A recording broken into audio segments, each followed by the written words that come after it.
All right, in this one, we're going to talk about, wait for it, understanding women. Okay, hold back the laughs.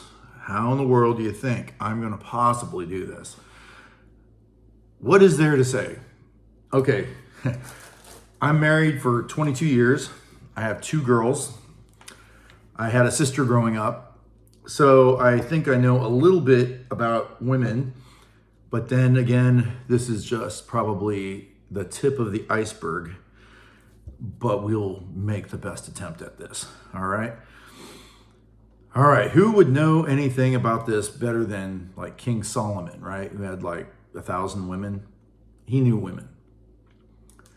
All right. Well, let's go through this. I'm just going to give you some, I guess, just like I did with the man video, Understanding Men, just general truisms about women that a lot of times we guys are oblivious to. And I hope this will be helpful to some of you guys, all right? Number one, women are attracted to knowledge. I'm going to say that first. And I get this all the way back at the first woman who was ever created, Eve. Why do I say that? Because what was she tempted with? What did the devil tempt her with? He tempted her with the knowledge of good and evil, the knowledge of the divine. And women want to be in the know about things. Women are inquisitive. And I believe one of the reasons the church is compromised today is that there's more women than men, and there's more women taking over leadership in churches where they're not supposed to be. That's another subject, and that probably turns off some people right now. You won't watch the rest. But stay with me here. Women are hungry for the knowledge of the divine. This is why I think women are so drawn to horoscopes and zodiac and the esoteric knowledge. They're attracted to the mysterious and the unknown. And this is why women are often attracted to and interested in mysterious men that hold themselves at kind of a distance. And I'll tell you this, guys, the best way to get a woman disinterested in you is to spill all your guts and tell her everything about yourself. And she wants to know about you, but she wants you to lead her there, not by being over talkative and Mr. Know-it-all and let me impress you and tell you about all the stuff about me. And then now she's bored. Now she wants to be intrigued. She wants to be interested, and the mysterious is what interests her. So as a man, you must have something you can teach her. You must have some experience you can give her that will satisfy her desire for the unknown, and keep that coming. All right, second attribute of girls, women. Women just want to have fun. Yes, I stole that from the Cyndi Lauper song. Girls just want to have fun, and she's not lying. Girls have to have their emotions stimulated. When Eve was tempted in the garden, she was also tempted with the pleasure that would come from eating the forbidden fruit. A better example of this is the poem of the Song of Solomon, where the female lover begins the first verses of the book with excitement of anticipation. In chapter 2, she expresses her imagination of what her love will be like when they are united. Chapter 3, she expresses the emotions of anxiety because of her love having left her waiting and she can't find him. And then when Solomon arrives in chapter 4, she is fully primed she's fully primed emotionally for his offerings of love and his advances. So you can make a girl laugh or cry or make her angry, but don't ever bore her. And so I'm reminded of the country song by Pam Tillis, where she sings about how her love gets neglected and she has to get him out of his complacency in a song called Shake the Sugar Tree. She says this in the song: I've got to raise some commotion before you show me some real emotion. I'll shake the sugar tree till I feel your love falling all around me. You got to tend to what you planted, and if you take my love for granted, baby, I'll shake the sugar tree. That's why women cause the the little dramas that we have to deal with in our relationships with them, because they want emotions stirred up. They want to be stimulated in that way. And all we want is peace. We want to come home. We want everything stable. We want to be able to like kick back, relax, and we want peace. They want emotional stimulation.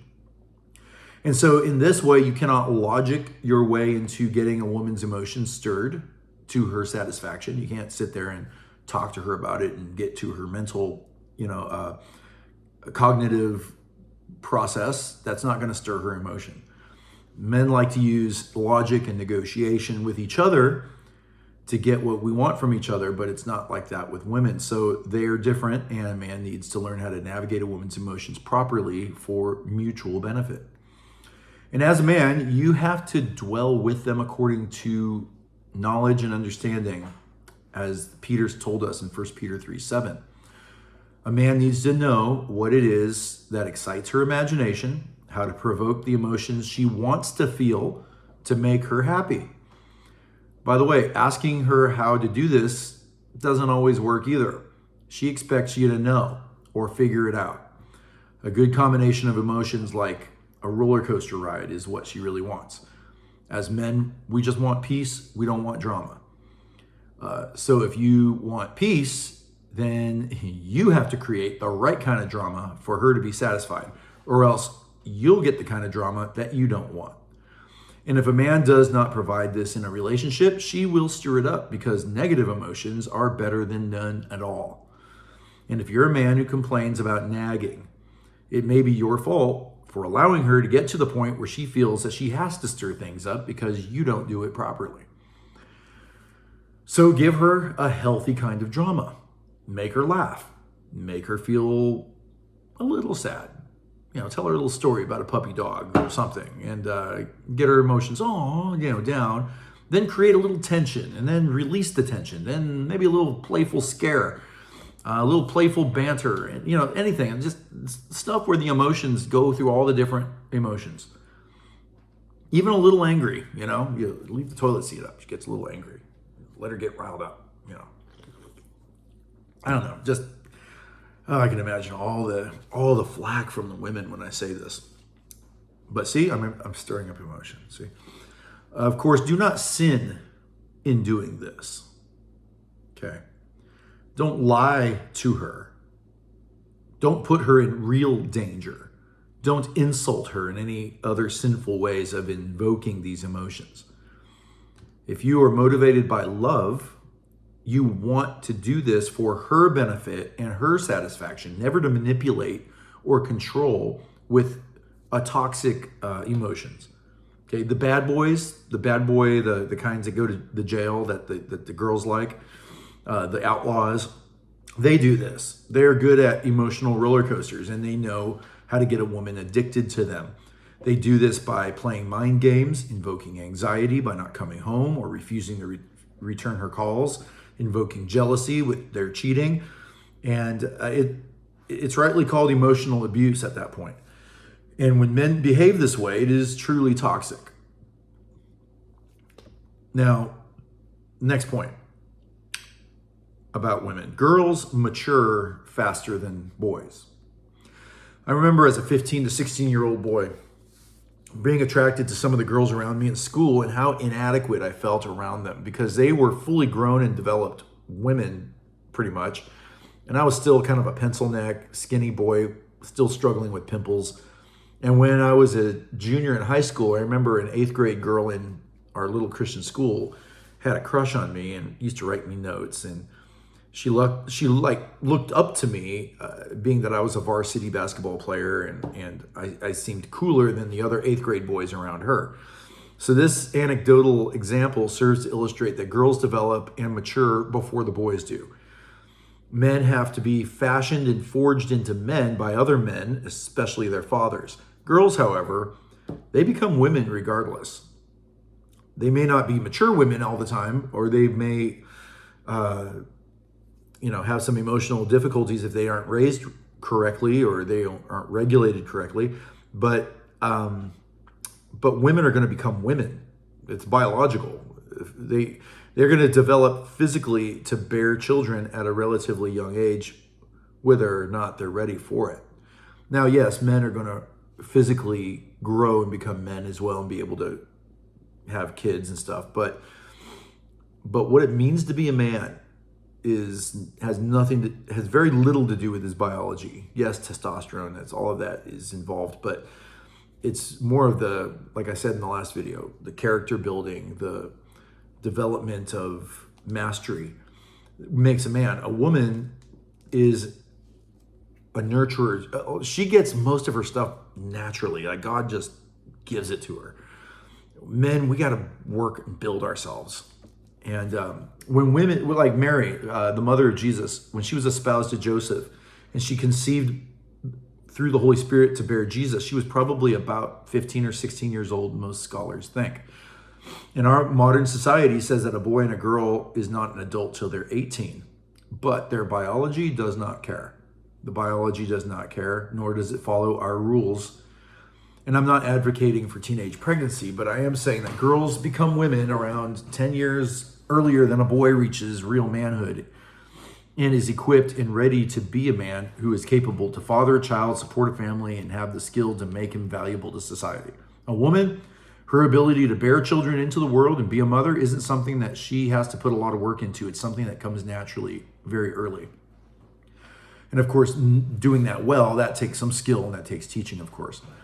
Now, our feminist society deceives women into thinking that they can put this off for many years. Okay? They put off what their own body demands until they have gone to college, graduate school, internship, climbed the corporate ladder, become fully self-sufficient and financially independent. And then when they are almost 40, they start to think about settling down with the man of their dreams as they've prepared their entire life to not need him. And then they have this awakening. So many have this rude awakening when they realize that it's too late and they can't find a good man who will commit to them and give them the children when their biological clock is almost run out.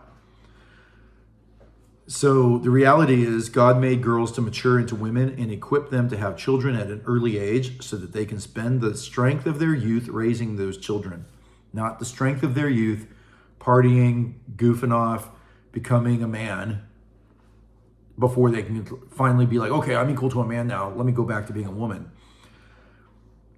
It's not the way God created it. And their body doesn't care. It does not agree with their feminism. Now, males have the physical ability to impregnate a woman at an early age, of course, but are not prepared to father them, support a wife and family until they've put in the work of mature manhood. And in terms of mating strategy, a man should have established himself sufficiently with a trade and have some life experience before taking on this enormous responsibility of starting a family. He should choose a woman who is at the optimal age of childbearing, and a woman should determine whether or not she is going to choose family and motherhood or be married to a career. She needs to choose one or the other. And the Sheryl Sandberg idea that you can have it all only works for her and people of her kind. But for the most part, that doesn't work. And it doesn't work well.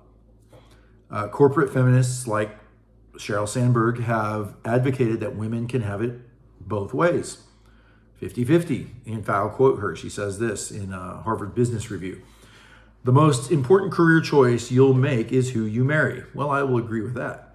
Your career advice this career advice comes from when she was former COO of Facebook.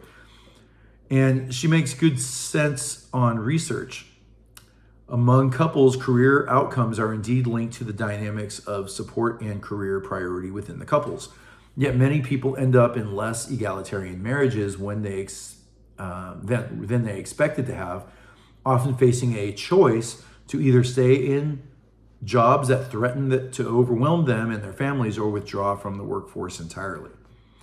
Well, on a practical level, it is possible for both the husband and wife to both become a hybrid, half dad, half mom, and half mom, half dad. But I contend this is not the way God designed it for a well-ordered family. I'm also not saying that a woman has to be the stereotypical barefoot, pregnant, and in the kitchen. As I can imagine the protests of the feminists being raised at this point. Proverbs 31 gives the ideal example of a business-savvy woman who is a real estate expert, a manager, an artisan, a salesperson, contributing to the wealth and welfare of her family. And she does not do this independently of her husband. This is the point. Her husband is, quote, known in the gates, Proverbs 31:23. And she is industrious in a support role, not as a 50-50 partner who has a life independent of his.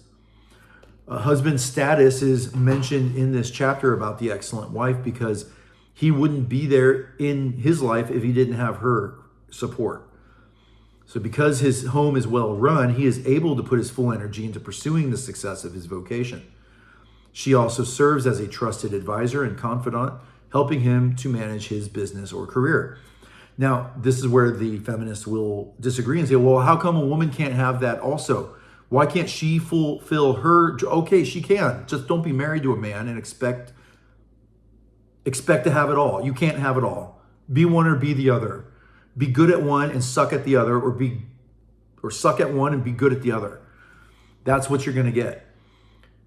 Unfortunately, in this industrialized and urbanized society that we live in, it is very difficult for a family to operate this way without two incomes and two separate careers. So the ideal would be for a man to be the principal provider and career advance seeker, and for the wife to carry the bulk of domestic duties with a flexible enough profession that allows for it so that she can reach her full potential and he can reach his full potential. But what about a woman's full potential? One might ask. Well, what is that? Well, the biblical vision for a woman's full potential is not to be the best man she can be, but to support her man and make him the best man he can be, and that she is seen as the crown on his head. Proverbs 12:4 and 1 Corinthians 11:7.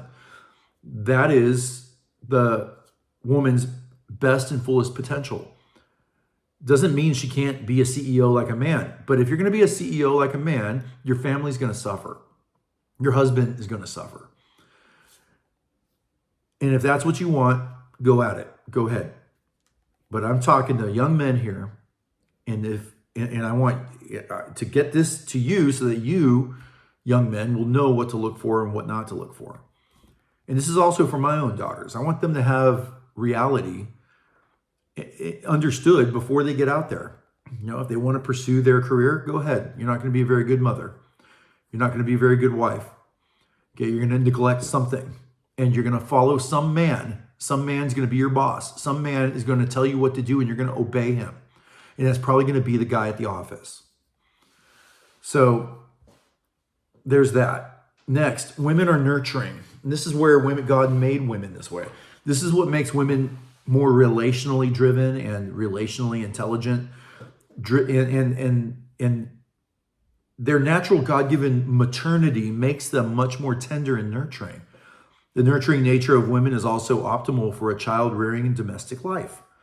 Women can be gentler and more patient with the process of child rearing and tending to the emotional needs of the children. Now, men can be nurturing, and they're in fact supposed to when they become pastors. They're supposed to be pastoral. That's nurturing. But it is inherent to women to be thus so. In fact, Sheryl Sandberg would even agree with this when she wrote in New York Times interview.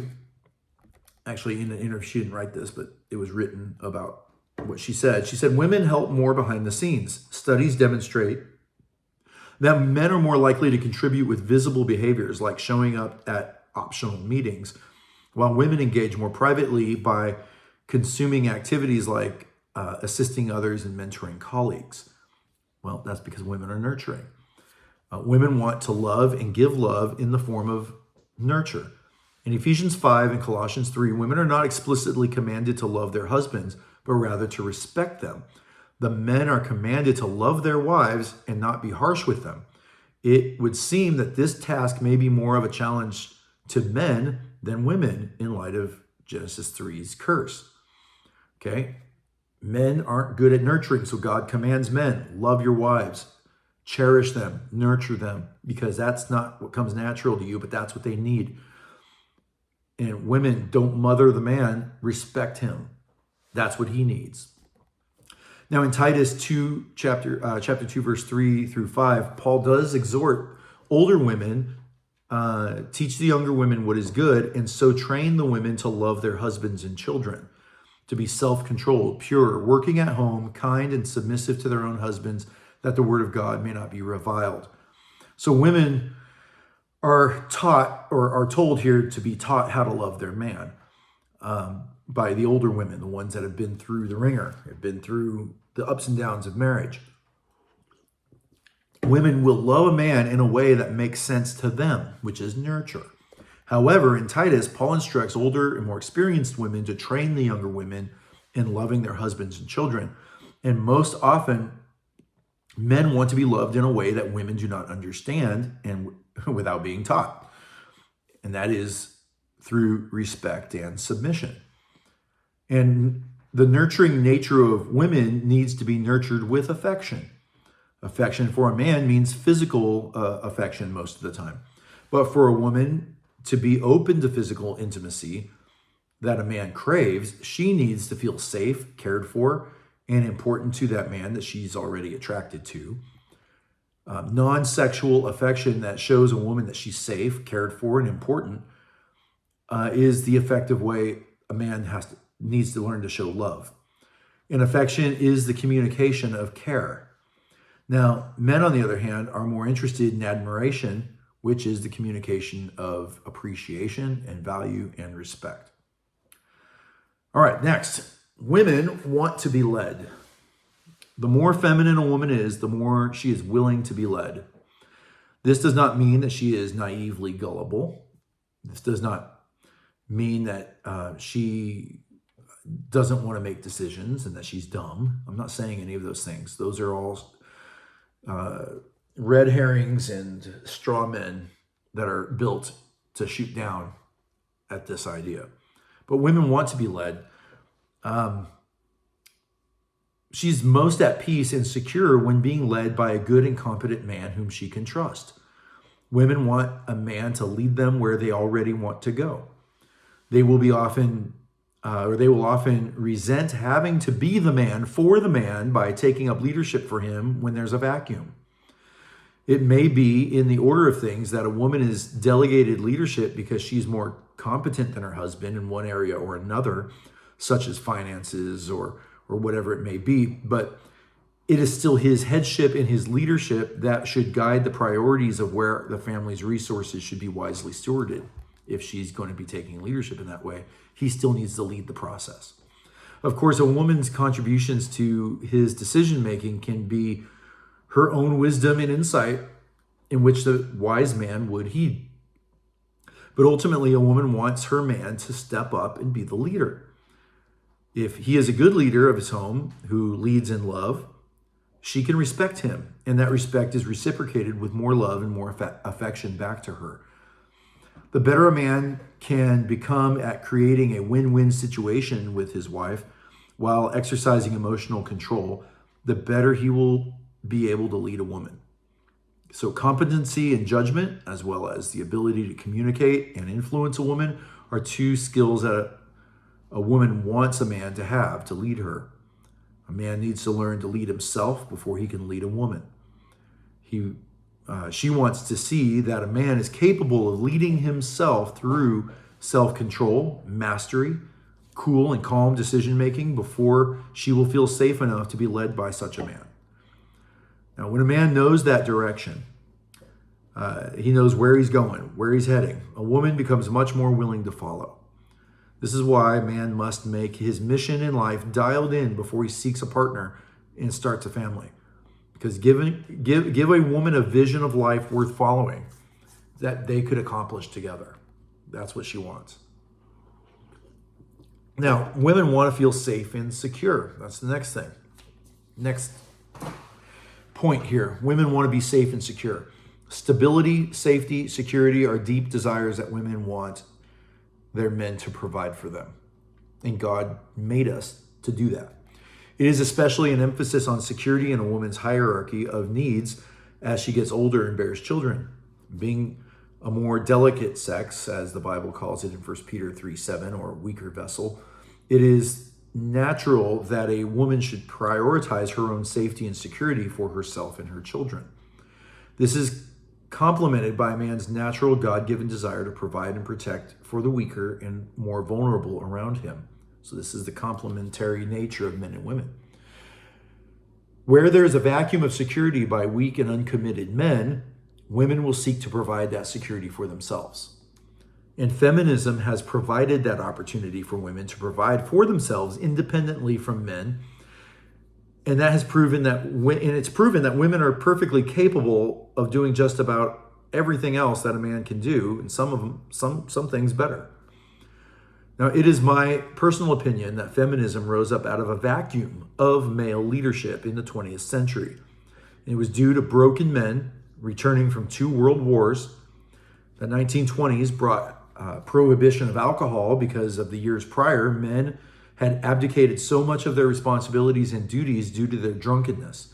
Women were active in the temperance movement from the very beginning.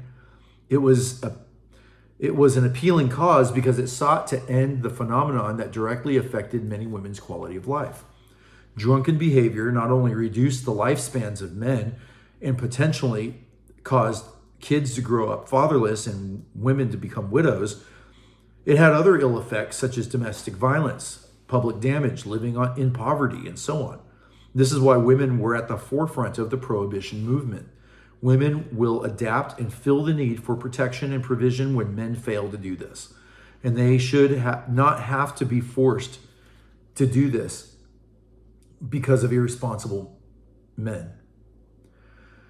Now, next, women respect strength and power. Now, when you consider a woman's natural desire for security, safety, and leadership and family, well, it follows that women will respect strength and power that bring those.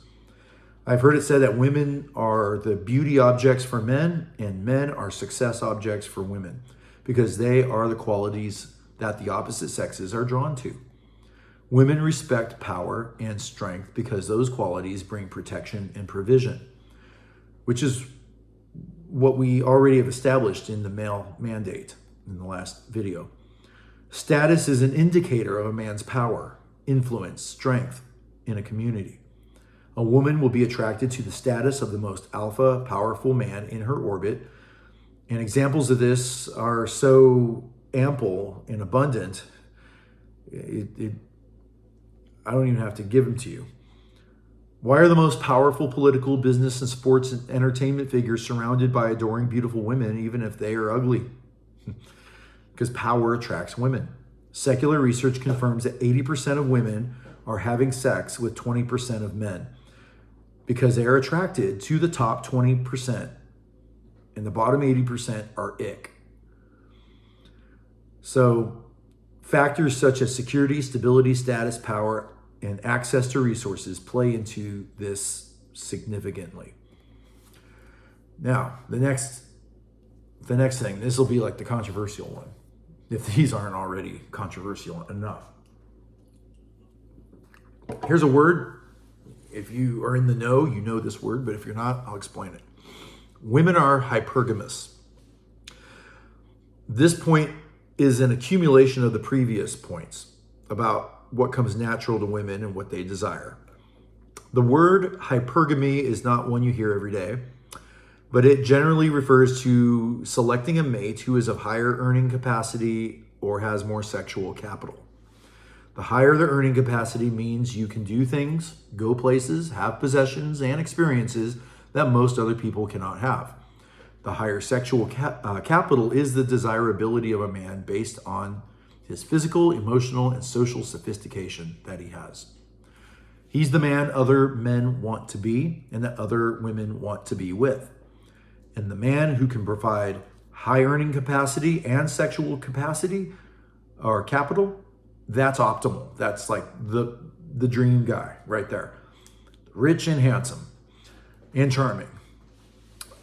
Women generally select men who are of equal or greater financial status or have more sexual capital than themselves and may leave one partner for the other if they believe they can readily secure a superior mate of higher financial or sexual capital. This is part of the fallen nature, but this is reality. Now, evolutionary psychologists suggest the following explanation of a woman's innate nature. Quote, from a woman's perspective, the ideal is to attract a partner who confers both long-term investment benefits and genetic benefits. Not all women, however, will be able to attract long-term investing mates who also display heritable fitness cues.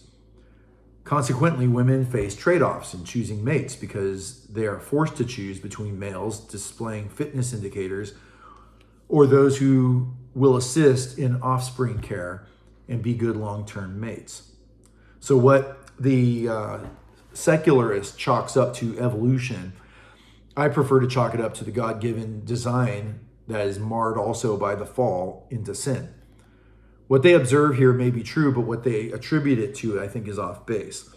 Because God created women to be the gentler and more submissive sex that bear children, and they desire strength for provision and protection, a woman will be inclined to seek out a male that meets both qualities of genetic superiority for her to produce children and superior resources for long-term provision.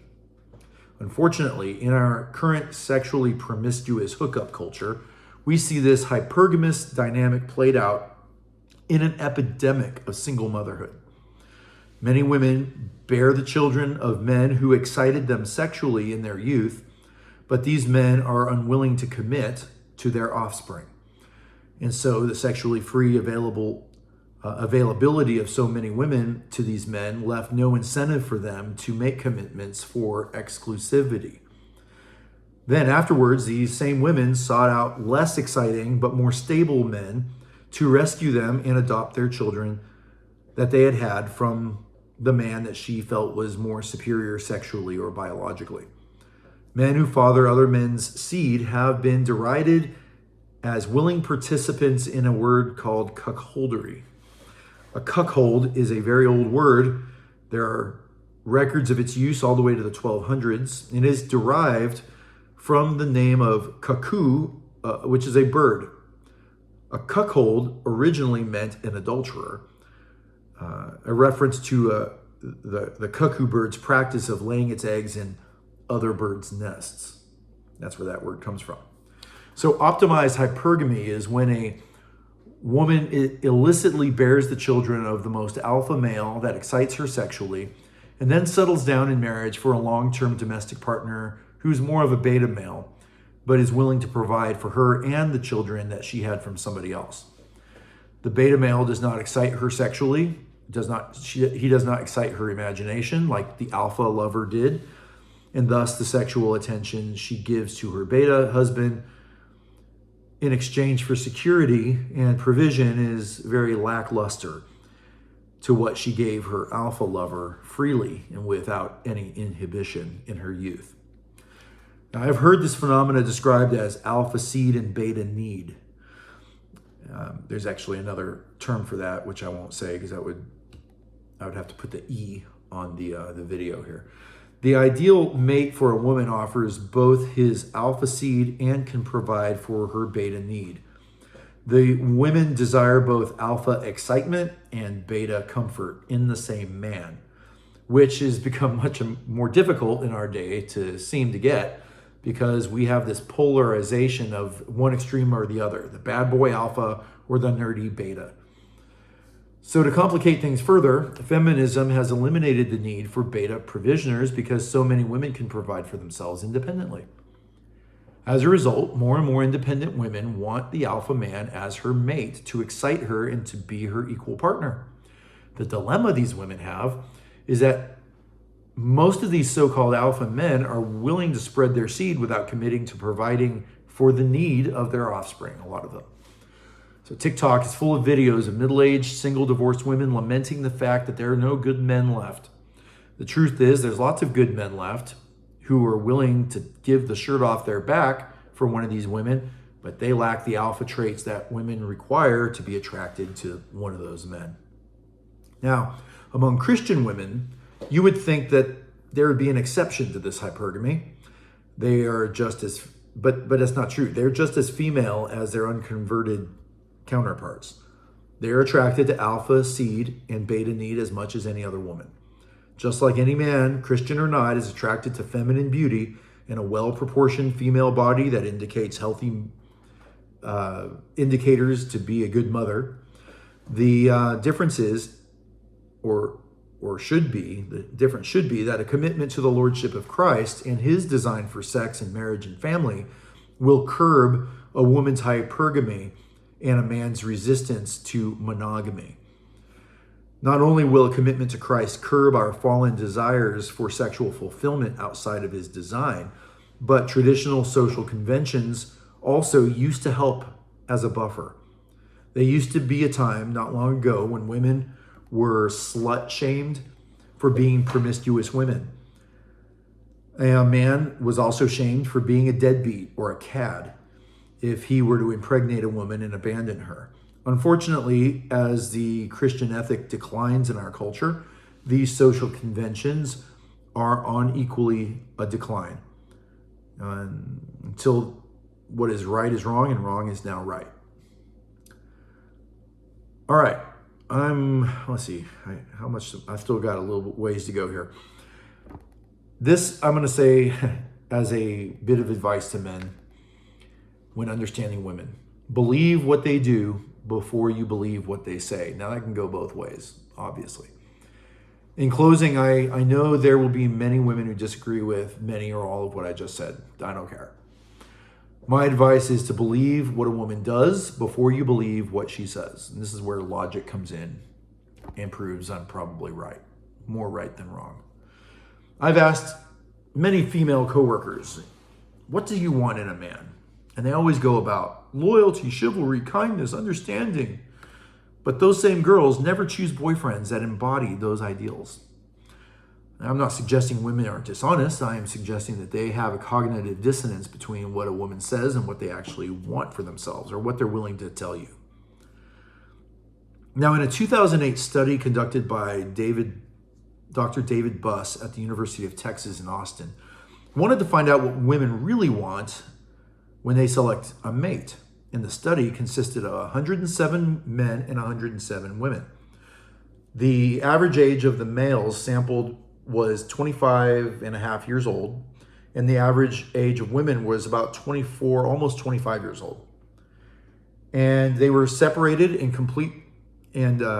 completed 4 instruments relevant to the report. Number 1 was factors in choosing a mate. 2 was preferences concerning potential mates. 3, family and marital preferences. And 4, goals wanted in a partner. Now, the reason they conducted this session was to determine what the most beautiful women that the men chose as the most beautiful, what did they want? And the men chose the most beautiful women. And when they asked them what they wanted, this is what they chose in the study as their priorities.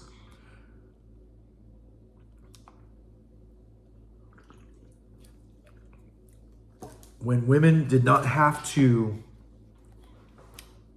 worry about what anybody's going to think of them when they give the answer, and it was all done like anonymously in this study, and they could be honest with themselves and with the study, this is what they revealed. In the category of hypothesized good gene indicators, they asked about, being masculine, physically attractive, good looking, sexually appealing, physically fit, or intelligent. Which one was the highest score? The highest score was sexual appeal. And masculinity and physical attractiveness came very, very close there. But intelligence was way at the bottom. Second, good investment ability indicators. They chose to ask in potential income expressed in dollars, good earning capacity, whether he was a college graduate, ambitious and industrious, favorable social status or rating, or older than herself. Which one do you think they picked the most of for good investment ability indicators? The number one was that he was older than her. That's what they chose.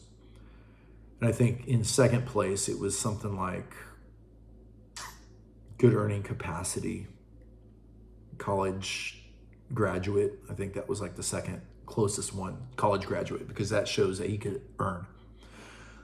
The one that was at the lowest was favorable social status or rating. Okay, the next thing that they asked was hypothesized good partner indicators.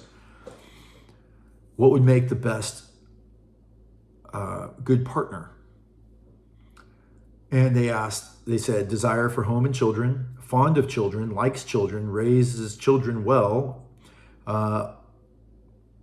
emotional stability and maturity, kind and understanding, loving, devoted, loyal. The one that they picked highest above all was desire for home and children.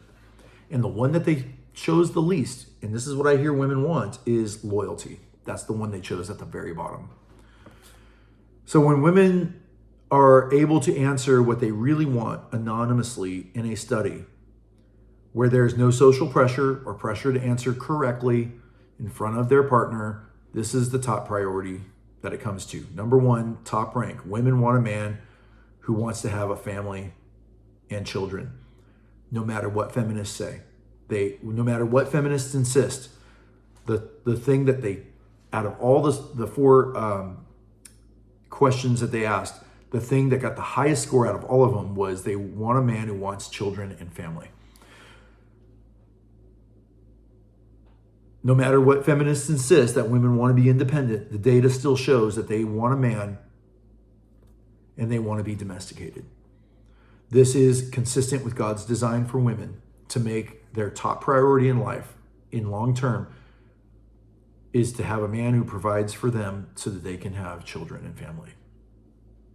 This is what most women in the study chose.